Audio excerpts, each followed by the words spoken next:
City ini megwa meku wan wengo tikwe. Wego ka gila tika time gin pe nena. Koni eni ucha utikanyi na wuo maja mea ogora chim. Niki tuka me jogoge endo petika joge.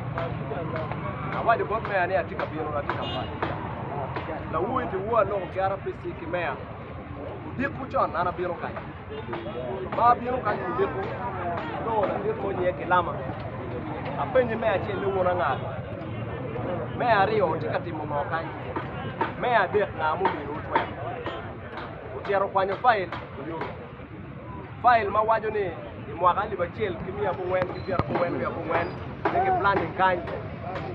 Mea rio file ma nyuru ni imwaga liba rio kia bit ni district land board miyo ngom kanyi flora chel miyo 31 board company mo magelone pal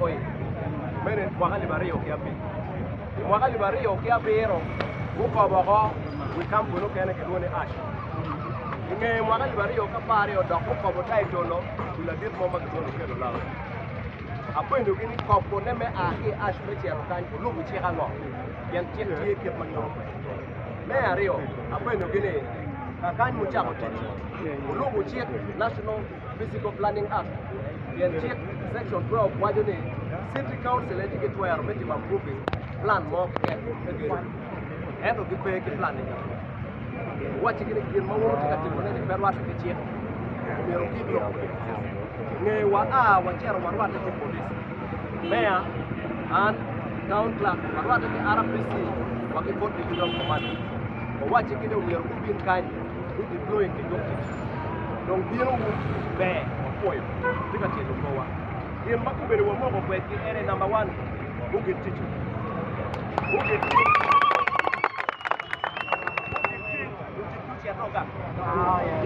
me ario dini umero kuchaka ki document kweng district security kama wadoni bali ma city council wa kemekwe kama bali wa kemekwe dini kachoka ja wario so mayor communicating body bien chief wanyu ni mayor machalo political head city ki twero meneno area de so wabiro mayor communicating wakero nyomi wa mogo na wa chief so bugi a dini wabiro ja wario ki security committee ya committee jeme kiko so no more